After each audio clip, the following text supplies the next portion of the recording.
Naman ang mainit na balita mula sa mundo ng politika. Isang mainit na balita ang yumanig sa mundo ng hustisya ngayong araw. Matapos kumalat ang ulat na si Department of Justice Secretary Boyong Rimulya ay sinibak umano sa kanyang pwesto. Bagamat wala pang opisyal na pahayag mula sa Malacanang, ilang source mula sa loob ng DOJ ang nagsabing may matinding tensyon sa pagitan ng ilang mataas na opisyal na nagbunsod umano sa kanyang pag-alis. Kasabay nito, isang nakakagulat na balita rin ang lumabas tungkol sa dating Bureau of Correction Chief Gerald Bantag. Ayon sa ulat, idineklara umano siyang inosente sa kasong pagpatay kaugnay sa controversial na pagkamatay ng mamamahayag na si Percy Lapid. Ayon sa legal team ni Bantag, napatunayang kulang sa ebidensya ang mga alegasyon laban sa kanya, dahilan para ibasura ng korte ang kaso. Nagbunyi naman ng ilang taga-suporta ni Bantag at ilang sektor na matagal nang naniniwala sa kanyang pagiging inosente. Ayon sa kanila, ito raw ay isang hakbang patulong sa tunay na hustisya at pagbabalik ng tiwala ng publiko sa mga institusyon. Ngunit sa kabila nito, may ilan pa ring grupo ang nananawagan ng mas malalim pang investigasyon. Patuloy naming babantayan ang mga susunod na hakbang ng pamahalaan kaugnay sa mga kaganapang ito. Ang tanong ngayon ng publiko kung totoo nga ba ang balitang ito, ano ang magiging epekto nito sa sistema ng hustisya sa bansa. Abangan ang iba pang detalye sa aming mga susunod na ulat. At yan nga ang mga balitang ating pagkakatutukan, at kung bago ka pa lamang sa aking channel ay huwag kakalimutang mag-like, share and subscribe para updated ka sa aming mga bagong balita dito sa Tatak Pinas.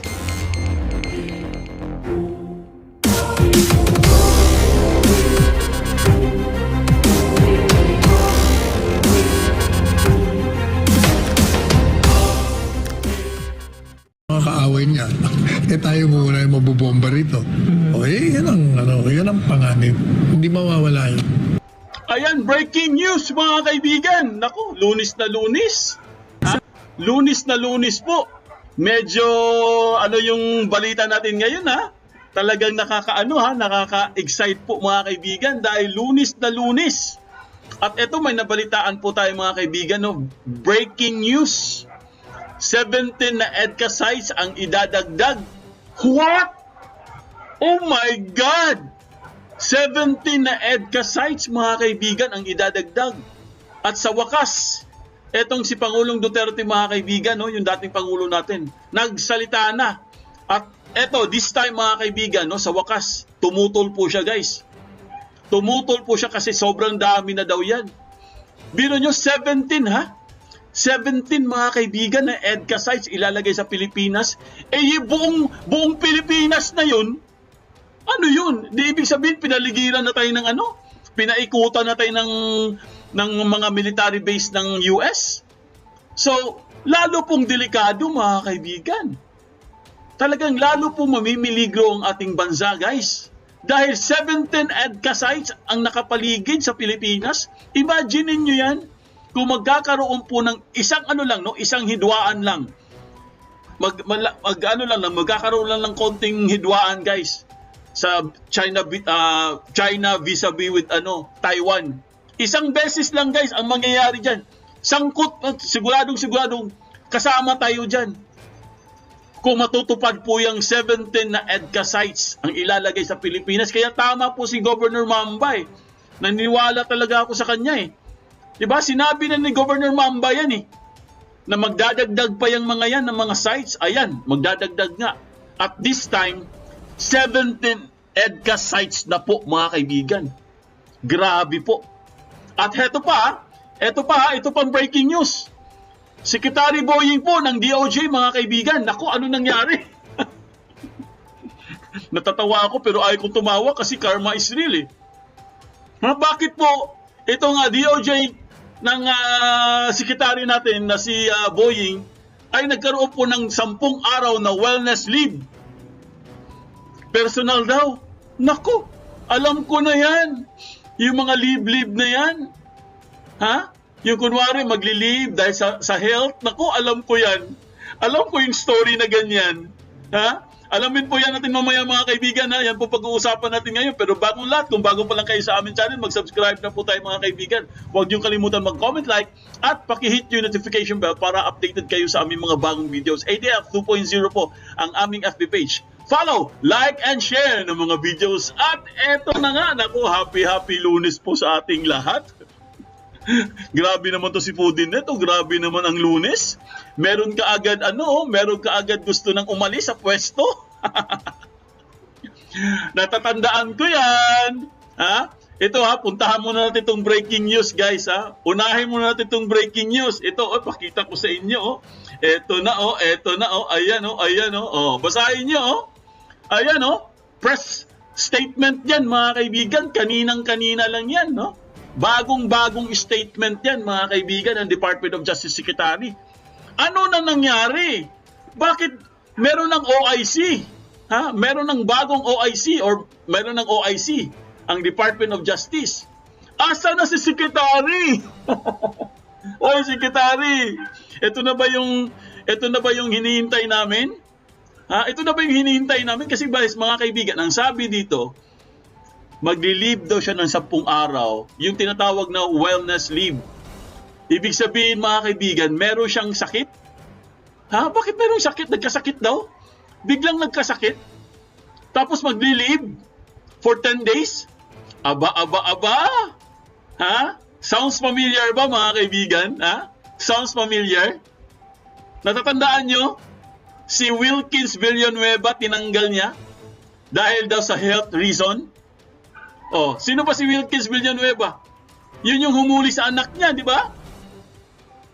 Bakit biglang tinanggal yun? Sabi daw, dahil daw sa health issues. Syempre, personal, ayaw sabihin. Tapos sabay, wala na pala, tanggal na pala talaga. Permanenteng tanggal na. Ngayon, mga kaibigan, biglang bumaliktad ang mundo.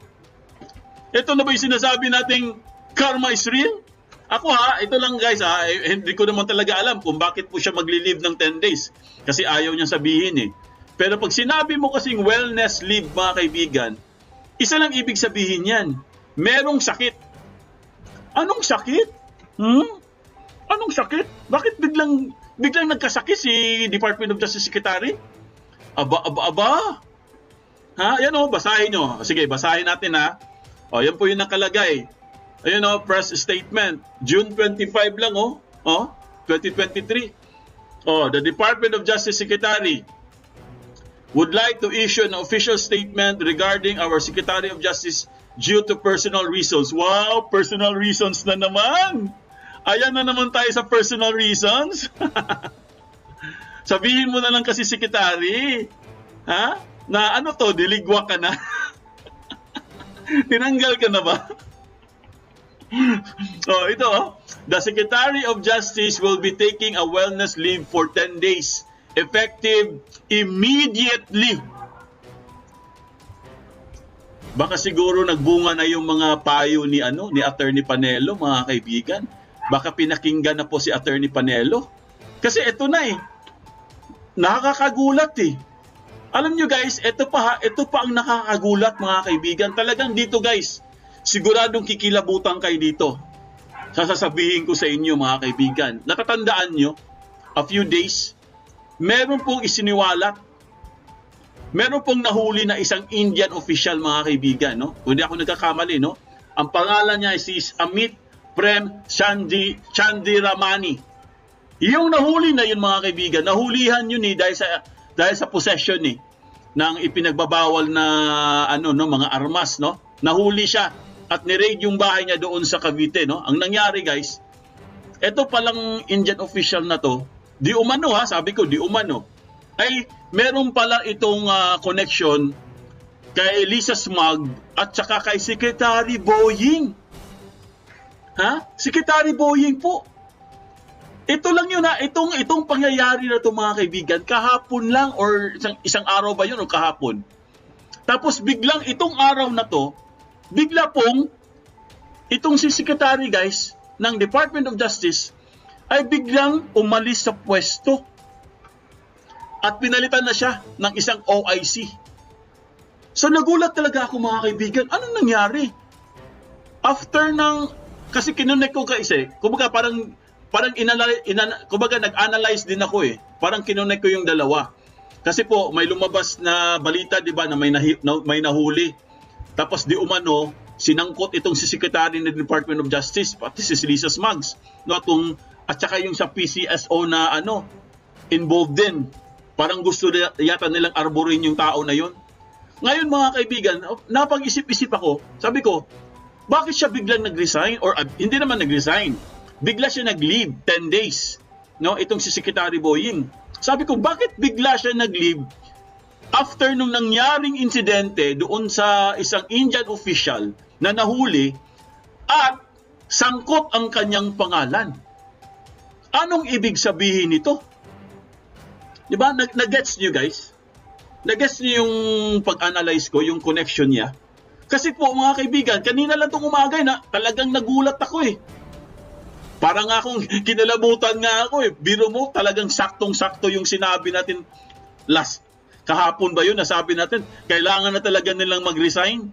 Kailangan na nilang umalis sa pwesto. Kasi hindi na po katanggap-tanggap yung mga nangyayari guys eh. Tapos ngayon, mababalitaan natin, itong si Secretary ng Department of Justice ay aalis sa pwesto, pinalitan na. Mayroon ng OIC mga kaibigan. So, bakit bigla? Bakit bigla? Ganun ba talaga ang karma? Bigla, karma. Karma is real. So guys, no? Kung meron po siyang sakit mga kaibigan, kung meron po siyang sakit, kasi ang interpretation dyan guys, a wellness leave is may sakit. Kung babasahin nyo yan sa batas, pag sinabi mo kasing wellness leave, ibig sabihin magpapagamot ka or personal mo ay siguro may sakit siguro talaga, no, hindi natin alam. Pero bakit bigla? Kahapon lang nangyari yung Indian official, Indian national, tapos ngayon siya naman bigla siyang pinalitan sa pwesto? What? Bakit? Anong nangyari, Secretary? Sabihin mo na lang kasing totoo. Di ba? Sabihin mo na lang. Huwag mo na kami i-suspense. Ano ba talaga ang nangyari dito mga kaibigan? Di ba? Siguro, ito lang sa pagpalagay ko lang. Kasi araw-araw po itong binabanatan ni Attorney Panelo, itong si Secretary. Baka siguro guys sa tingin ko lang baka heto na siguro hinihintay natin na marinig po ni Pangulong Marcos yung mga sinasabi ni Attorney Panelo. Baka siguro. Kasi nakakagulat talaga eh. Bakit bigla ka magli-leave? Sige nga. Ang dami-dami pang trabaho sa Department of Justice na hindi pa nila na-solve. Kaso ni Bantag, kaso ni Teves, at ang iba-iba pa, mga sabungero. Tapos bigla ka magli-leave. Sasabihin mo, meron kang sakit? Wow! I mean, kung may sakit ka talaga, okay lang yun. Wala naman akong against dun. Kung may sakit talaga, hindi naman natin pwedeng pagtawanan kung may sakit. Diba? Siyempre, sakit yan eh. Lahat ng tao nagkakasakit. Pero sa akin lang guys, no? Isa kang opisyal eh. Department of Justice Secretary ka. Tapos biglang ganyan. Oo, Arroyo! Hello, Sonny Arroyo. Ayan, hello daw, Sonny Arroyo. Alam niyo mga kaibigan, nakakatawa lang talaga, no? Kasi po, bakit po bigla-biglang lang nangyayari to guys? Diba? Sabi ko nga sa inyo, mag-antay lang tayo, magdasal lang tayo, at nakikinig naman yung Panginoon eh. Si Lord na ang bahala dyan. Kasi po si Bantag guys, sa totoo lang, wala naman talaga siyang kasalanan eh. Tapos pinapahirapan siya mga kaibigan. Nakakaawa na nga siya guys eh. Sa totoo lang, si General Bantag po sobrang nakakaawa na mga kaibigan. Talagang alam natin, kahit hindi natin siya nakikita, hindi natin siya naririnig, pero guys, nararamdaman natin si General Bantag kung gaanong hirap niya ngayon na tinutugis ka ng mga otoridad at may patong pa ang ulo mo na alam naman ng karamihan na wala siyang kasalanan.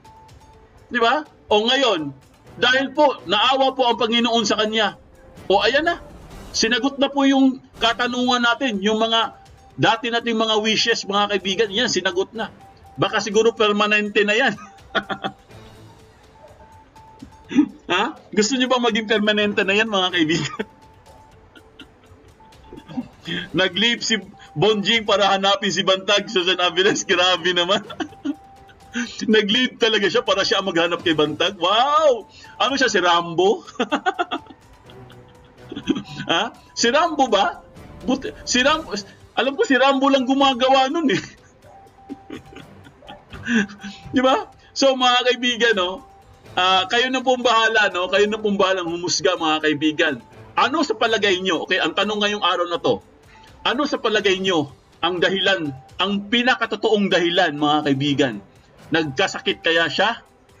Or aayusin niya yung gusot? Bahala na kayong sumagot, okay? Una, ang tanong, nagkasakit kaya talaga si Secretary or aayusin niya yung gusot? Yun yung tanong. Okay? Sagutin nyo yan. Bahala na kayong sumagot. Kasi mga kaibigan, nakakapagtaka naman talaga eh. Kahit naman siguro kayo, magtataka din kayo mga kaibigan. Kasi kahapon lang pumutok yung balita eh. Kahapon or ano ba kahapon? Sunday? Oh, kahapon 'di ba tama? Kahapon or Saturday yata pumutok yung balita na may nahuling isang Indian national nahulihan ng ipinagbabawal na armas at ito ay sinabi ng may nag-expose at sinabi na involved ang pangalang Lisa Smugs tsaka si Bonjing. So, parang tsaka yung isa pa no, tsaka yung isang opisyal ng PCSO involved din siya dito na parang gusto yata niyang arborin yung Indian official na yon. So, sa tingin ko guys, no, sa pagpalagay ko mga kaibigan, meron siguro talagang involved dito guys. Kasi bakit biglang nag-leave itong si Secretary Boying? Ha? Nagtataka lang ako ha. Nagtatanong lang kami ha. Once again, nagtatanong lang po tayo. Okay, bakit ganon? Bakit biglang may ganon? Okay? Siguro naman meron tayong rights, no? Na sagutin naman tayo. Kung talagang nagkasakit siya, o ipakita nyo. Bakit kasi sinasabi nyo pa personal? Bakit kasi sinasabi nyo pang personal? Eh ano naman yan? Official naman ng ano yan? Department of Justice? Huwag na kasi personal. Sabihin nyo na ang totoo, ipakita nyo sa publiko kung ano ba talagang nangyayari sa kanya. Para malaman po natin. O baka mamaya isang araw magugulat na lang tayo na wala na pala talaga siya sa Department of Justice. Oh, graceful exit. Ayun. Oh, 'di ba? Pareho po ni Villanueva, no? Si Wilkins. Oh, ano nangyari kay Wilkins? Graceful exit. Ayan. Kunwari nagkasakit. Kunwari nagkasakit. Oh, sabi ni Ninyo Abapo, na pag-rehab na yan sa nagpa-rehab. Hello, George Gorospi, sabi po ni Susan Aviles. Ayan. Oy, babati muna tayo. Nakalimutan natin bumati. Pasensya na kayo ha. Bago natin ituloy itong pinaka-controversial na topic ngayon mga kaibigan, babati muna tayo ha. Pasensya na kayo. Diyan lang kayo ha. Huwag kayong umalis.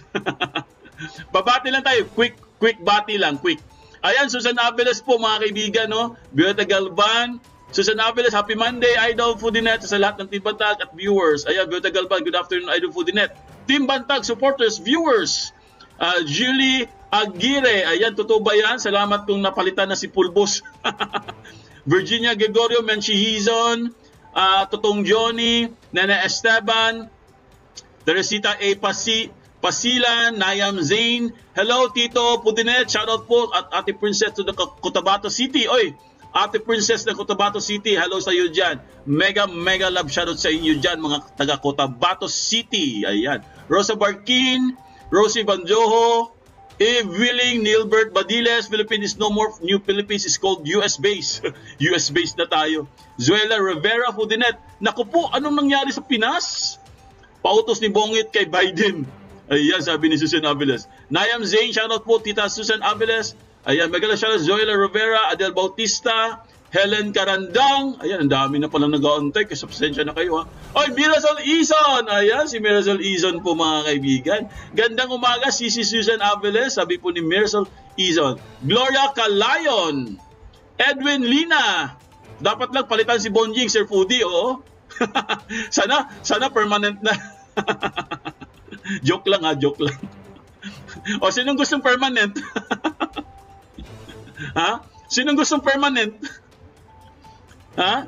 Gusto niyo ba permanent na siya tanggal?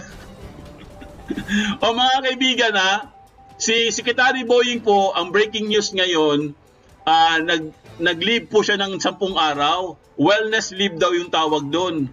So ang ibig sabihin ng wellness, nagpapagaling or nagpapagamot, siguro may sakit, hindi natin alam. So yun po yung sinabi. Pero sa pag-analyze po natin mga kaibigan, nagtataka lang tayo, bakit biglang ganon? Okay? Ganon lang naman eh. Yun ang naman tanong ko dyan eh. Bakit biglang nag-leave? Biglang umalis sa pwesto? I mean, 'Di ba? Ang dami-dami pang trabaho sa Department of Justice na nakawendang nakabinbin. Pero bakit hindi mo na nila ayusin 'yon? O 'di ba? Kaso ni Tevez, wala na. Ano nangyari kay Tevez? Wala na. Kaso ni Tevez, hindi na natin maano. Wala na tayong balita. Kaso ni Bantag, wala na rin tayong balita. O, nawala na po yung mga kaso na 'yon. Baka siguro kaya siya nag-leave kasi hindi na niya kaya. Baka siguro na ano na siya guys, no, na napuno na siya. Sabi ko, hindi ko na kaya. Kailangan ko nang umalis. 'Di ba? Sabi ko nga sa inyo mga kaibigan kung talagang hindi kaya, no, bumaba na lang sa pwesto. Ipalit na lang, ibigay na lang sa iba. Total, marami namang manggagaling diyan, katulad ni Attorney Panelo. 'Di ba?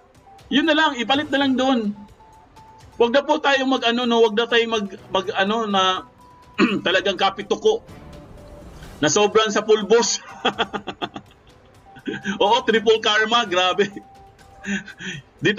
Dito talaga ako naniniwala sa karma mga kaibigan kasi sa totoo lang wala naman tayong ginawa no?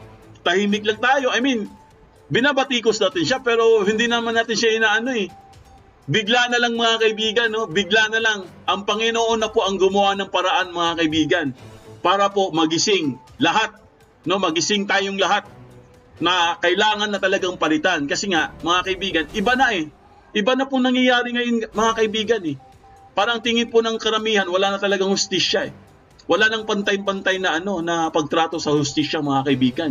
Kaya kailangan na talagang palitan. Ayan. Ito yun. Ituloy natin yung pagbabasa. Sabi dito, we want to assure the public that the DOJ remains committed to the upholding the rule of law and issuing the justice as served. Our officials and employees will continue to work diligently and fulfill their respective responsibilities to ensure that the operations of our department run smoothly during the secretary absence. Mag-a-absent daw si secretary, kuno. Rest assured